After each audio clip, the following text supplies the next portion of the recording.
Do you ever feel like you're just constantly running on a financial hamster wheel?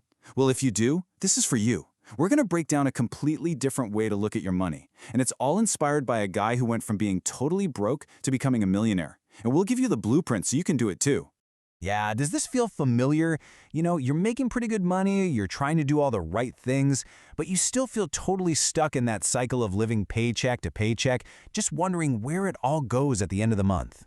And hey, if you feel that way, you are so far from alone. A really startling survey found that 8 out of 10 American workers were tangled up in that exact same financial web, just constantly stressed about making ends meet. But here's the real kicker. This isn't just a low-income problem. A 2023 study found that more than half of the people earning over $100,000 a year reported living paycheck to paycheck. Yep, just let that sink in for a second. So what if you could actually break that cycle? George Kamel did it. He started out with almost $40,000 in student loan debt and somehow became a debt-free millionaire in less than 10 years. So, how do you do it? What was the secret? Well, the very first step is to kind of rethink all the financial wisdom we've been taught our whole lives. And we're going to start with the biggest one of them all, this myth that you absolutely need a credit score. Right? We're all told we need a good credit score. There was even a study in 2023 that found that building credit is one of the top reasons people get a credit card in the first place. But do you really know what that score is measuring? It's just a number that says how likely you are to pay back money you borrowed. That's it. It's not a wealth score. It's a debt score. And this is a huge mindset shift right here. See, the system wants you to focus all your energy on managing your debt. But if you actually want to build wealth, your focus needs to be on managing your money. Those are two completely different things. So here's the most important point to get. Your credit score doesn't care one bit about your income. It doesn't care how much you have saved in the bank. It has literally nothing to do with your actual wealth. It only measures one thing, how good you are at borrowing money and then paying it back. Okay, I can practically hear you thinking it. This all sounds nice in theory, but how do you actually function in the real world without a credit score? I mean, how are you supposed to rent an apartment? Or buy a house? You might be surprised, but it is totally possible. You can rent an apartment. Sometimes you just have to offer a slightly bigger refundable security deposit.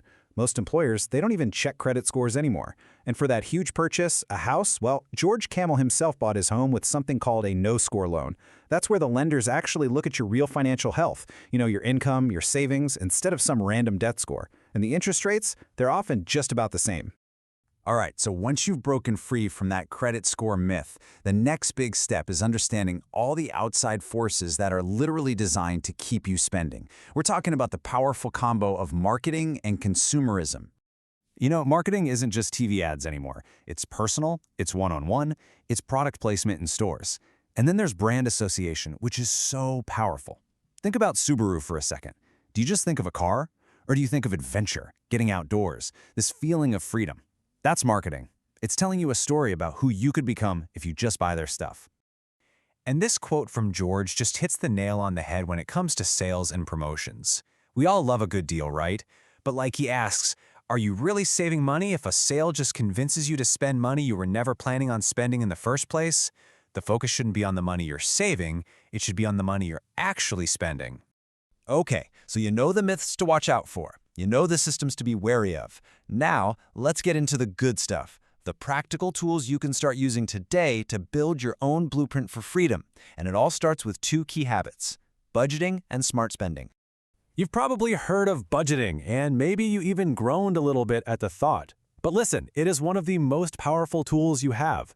There are tons of methods, like the 50-30-20 rule you see here, but honestly, the specific system doesn't really matter. Just having a plan for your money. That's what gives you that amazing feeling of being in control.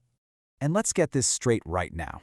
A budget is not a financial straitjacket. It's not about what you can't have. It's the total opposite. It's a tool that gives you permission to spend, but to do it mindfully and without feeling any guilt about it. The second tool is becoming a smart spender.